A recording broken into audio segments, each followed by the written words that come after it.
집에 올 날이 날로 날로 다가와 무거운 짐 중에 지고 벗을 날도 멀잖네.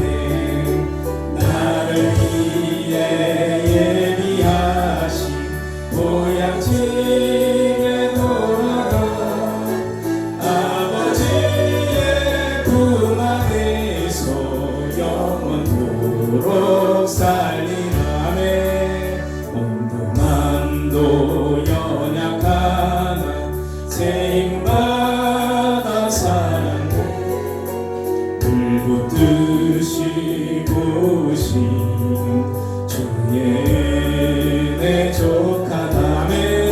사랑 없는 거리에 험한 산길 헤맬 때 주의 손을 굳게 잡고 찬송하며 가. 주님 다시 배울 날이 배울 날이 날로 날로 다가와 무거운 짐 주께 맡겨 벗을 날도 멀잖네.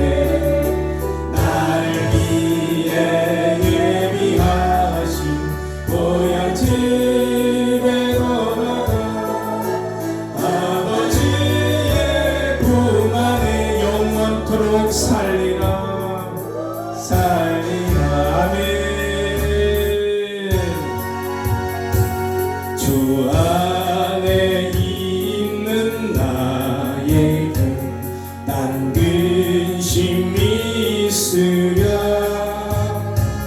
십자가 밑에 나가 내 짐을 주님을 찬송하면서 주님을 찬송하면서 할렐루야 할렐루야.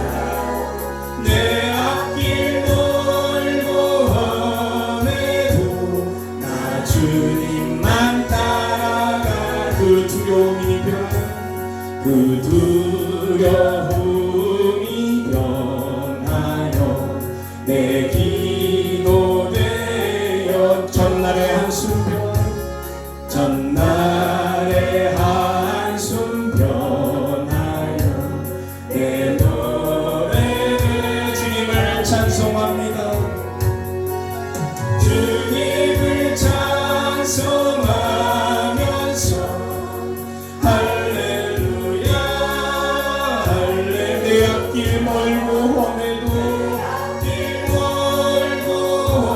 나 주님만 따라가 님만 따라가. 내 주는 자비하셔서 내 주는 자비하셔서 늘 함께 내 궁핍함을 아시고 내 궁핍함을 늘 채워주시네. 아멘. 주님을 찬송하면서 할렐루야 할렐루야. 내 앞길 멀고 험해도 나 주님만 따라가니 만 따라가. 내 주와 맺은 언약은 내 주와 맺은 영불변하시니 영불변하신 그 나라 가기까지는 그 나라 가니까 늘 보호하시네. 주님을 찬송하면서 주님을 찬송하면서 할렐루야 할렐루야. 내 앞길 멀고 험해도 나 주님만 따라가리 따라가리. 아멘 아멘. 우리 옆사람과 인사하겠습니다. 하나님이 당신을 정말로 사랑하십니다.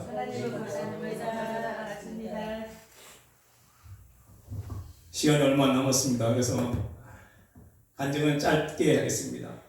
간증은 무엇이냐? 간단히 증거하는 게 간증인 것입니다. 네.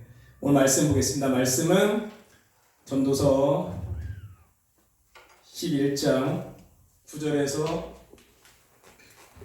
12장 1절입니다.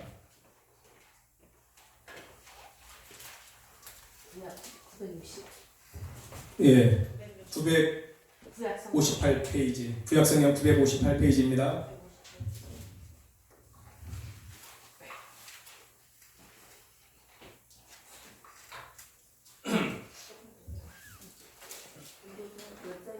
(958페이지) 구약성경 전도서 11장 9절에서 12장 1절입니다.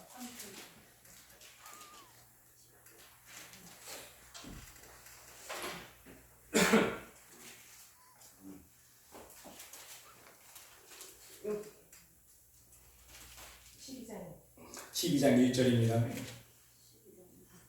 11장 9절에서부터 11장 9절.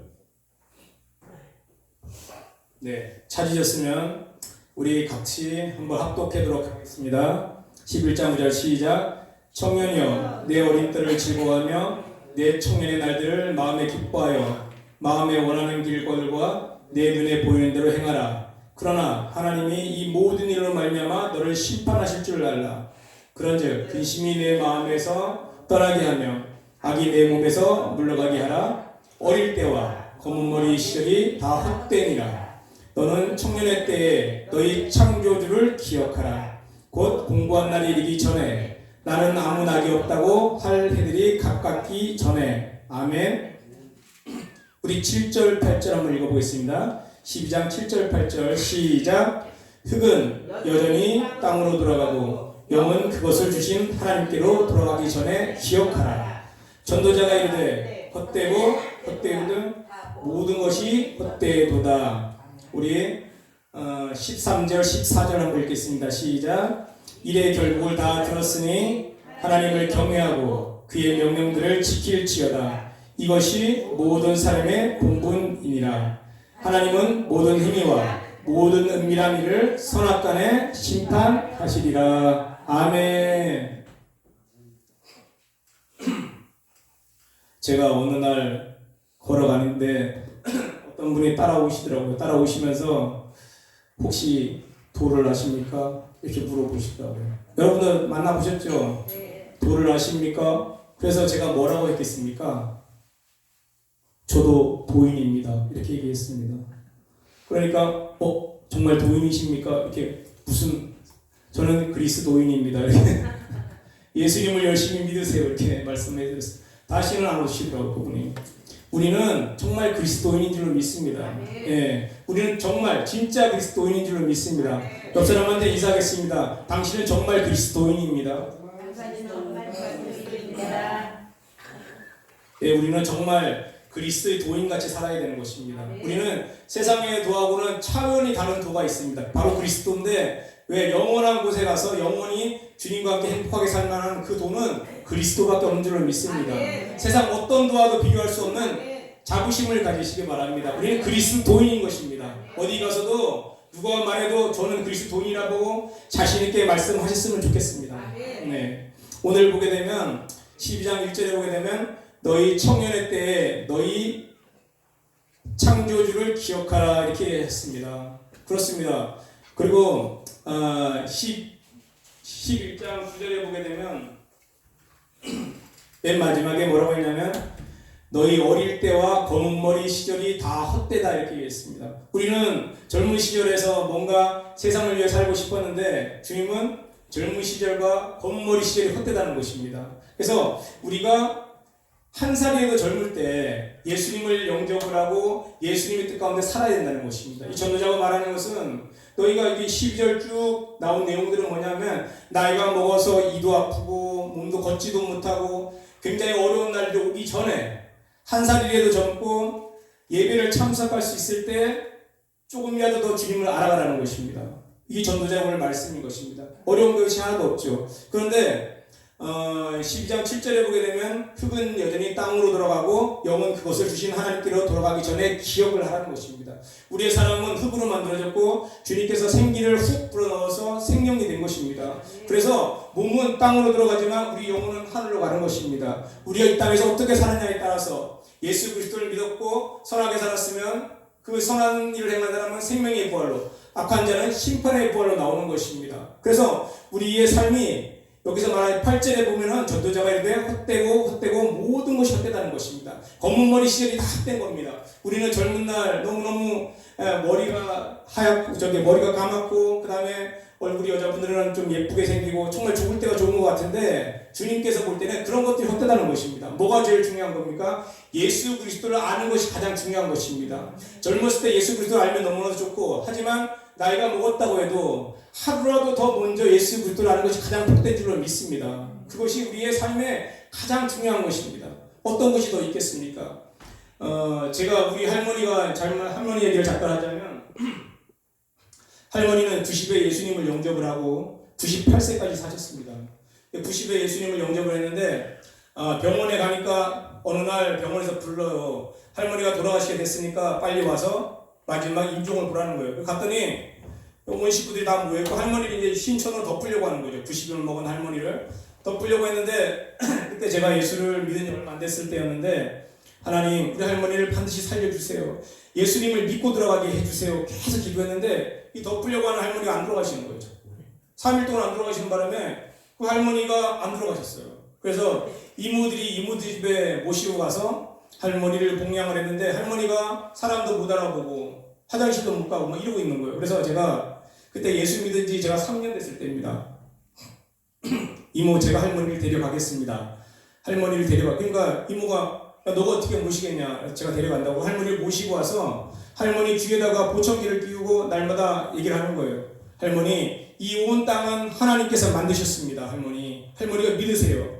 할머니는 하나님께서 만드셨습니다. 할머니가 가야 될 곳이 천국입니다. 계속 그렇게 말씀을 했는데 할머니는 일장 무식이시라 자기 이름도 쓸 수가 없고 성경을 한 번도 읽어본 적이 없습니다. 그러니까 이제 제가 들은 말만 이제 듣고 이제 깨닫는 건데 그렇게 하다 보니까 할머니가 한 어느 정도 되니까 할머니가 뭐라고 하시냐면 나 다 믿어진다 이렇게 얘기하시더라고요. 예수 그리스도가 믿어지세요? 다 믿어진다. 예수님 다 믿어져. 그래서 그럼 할머니 어떻게 사실 겁니까? 너가 살라고 하는 대로 살게 내가 이렇게 하는 거야. 90인데 그러더니 할머니가 머리가 좋아지더니 천자문을 다 외워버리는 거예요. 할머니가 네, 천자문을 외우시더니 밭에 나와서 막 일을 하시더니 아니 놀라보게 이렇게 막 좋아지시는 거 점점 더 평생 천식으로 내가 3일만 숨을 제대로 쉬었으면 소원이 없겠다는 할머니가 천식이 딱 끊어져 버리는 거예요. 네, 그러면서 할머니의 기도 생활이 시작이 된 거예요. 할머니는 이 성경을 하나도 모르는 거예요. 잘 들어보세요. 성경을 하나도 모르고 목사님이 앞에서 설교를 하게 되면은 할머니는 이 보청기를 끼웠기 때문에 기계음이 안 들려요. 사람이 말하면 들리지만 이 마이크 소리가 안 들리는 거죠. 근데 할머니가 잘 듣고 있었는데 할머니 보고 이제 기도를 하라고 하니까 이제 할머니가 기도 생활이 시작이 된 겁니다. 커피를 한 잔을 주면 세 번씩, 네 번씩 기도하는 거예요. 너무 감사해서. 어떻게 이렇게 커피를 주시냐고 그러면서 막 그렇게 기도를 하시더라고요. 기도하시고 이제 그때 제가 사실은 너무 몸이 아파서 제가 주님께 돌아오기 전에 이제 개인 사업을 했었는데 몸이 다 망가졌는데 어떻게 됐냐면은 무릎이 루마티스 관절염, 허리가 퇴행성 관절염 평생 접시 하나도 들지 말라고 했어요. 28살 때. 그 다음에 오장육부가 정상인은 5%가 안 되고 온몸에 진물이 흘러내리고 머리가 다 빠지고 앞이 안 보이고 잠도 못 자고 뭐 이 질병이 몇십 가지가 되는 거예요. 그러다 보니까 제가 세상에 있을 때 막 그 무당들한테 기도도 받고 또 집안에 있는 조상이 묘가 잘못됐다고 해서 그 당시 96년도인가 항아리를 300만 원치 사고 각 조상의 묘마다 다 묻었어요. 내 몸이 나을까 싶어갖고 사풀 가지고 산 높이만큼은 조상의 묘로 가서 밤에 가서 파는 거예요.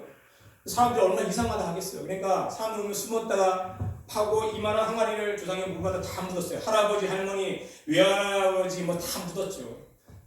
근데 이제 병이 안 났습니다. 그래서 제가 몸이 정말 정상인이 안 되고 저는 30을 못 넘길 줄 알았는데 이렇게 사는 건 모두 다 주님의 은혜인 것입니다. 그래서 그런 상태였고 할머니는 그렇게 오셨고 또 어머니는 제가 예수 믿고 1년 되자마자 중풍을 맞은 거예요. 중풍을 맞아서 한쪽 눈밖에 아예 이 손가락 하나도 안 움직이고